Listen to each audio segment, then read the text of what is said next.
নজরবন্দ হইয়া তেহিনা আরো এটা খবর রে সিদ্ধার্থ শঙ্কর রায়া জানাম মাহারে কলকাতার মেয়র ফিরহাদ হাকিম কেওড়াতলা শ্মশান রে চালাও কাতে উনি বাহামালা আরাও কাতে নিউম হালাংকে দেয় আর বাহামালা আরাও তায়ম লেকে দেয় যে সুকান্ত মজুমদার যাহাই লেয়া কাদা যে टाटा इदिकाते जहाँ ममता बनर्जी बक्तव्य दहले ताहेना उना इदिकाते जहाँ सुकांत मजुमदार लेया कदाय जे नोआ दो सेरा जोक्स काना उना इदिकाते हो काथाई तेरांके दा फिरहाद हाकिम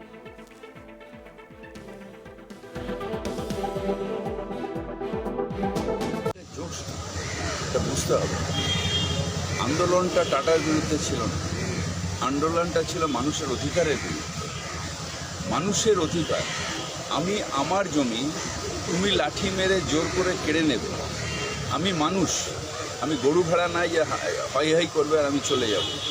আমার অধিকারটাকে তুমি খর্ব করছো, এটা মানুষের অধিকারের আন্দোলন, এটা টাটার আন্দোলন নয়, টাটার বিরুদ্ধে আন্দোলন নয়। এটা টাটার জায়গায় বিড়লা হতো বা গোয়েঙ্কা হতো বা যেই হতো বা যদি কেউ পশ্চিমবঙ্গ সরকারও হতো, যেভাবে সেই সরকার সেই সময় মানুষের অধিকারকে হরণ করছেন, সিঙ্গুরে করেছেন, নন্দীগ্রামে করেছেন, মানুষের অধিকার হরণ করছেন। তো মানুষের এটা কনস্টিটিউশন প্রোটেকশন দিয়েছে বলে মানুষের অধিকার তো সুপ্রিম কোর্ট রায় দিয়েছে যে না অধিগ্রহণটা ভুল হয়েছে, অধিগ্রহণটা হয়েছে। সেই কথাই তো মমতা ব্যানার্জি অতদিন আগে যেটা বলেছেন সেটা সুপ্রিম কোর্ট সিলমোহর দিয়েছিল যে অধিগ্রহণটা ভুল হয়েছে। এরকমভাবে জোর জবরদস্তি অধিগ্রহণ হয় না, যেটা ডেভেলপমেন্ট পারপাস অধিগ্রহণ, রাস্তাঘাট, সেটা আলাদা। কিন্তু কোনো ব্যক্তি মালিকানার জন্য এরকমভাবে জোর করে অধিগ্রহণ করা যায় না। এটা মানুষের অধিকারের লড়াই ছিল।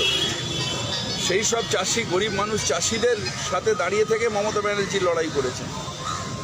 এটা ইন্ডাস্ট্রি, অনেক ল্যান্ড ব্যাঙ্ক আজকে যেরকম তৈরি হয়েছে, তখন ল্যান্ড ব্যাঙ্ক তৈরি করে টাটাদের জমি দেওয়াই যেত। কিন্তু জোর করে আমি লাঠি পেটা করে, খুন করে, তাপসী মালিককে ধর্ষণ করে খুন করে, এটা উত্তরপ্রদেশ নাকি, ধর্ষণ করে খুন করে চমকে ধমকে আমি জায়গা দেবো, তার বিরুদ্ধে মানুষ হুঙ্কার করবে না? মমতা ব্যানার্জি প্রোটেস্ট করবে না?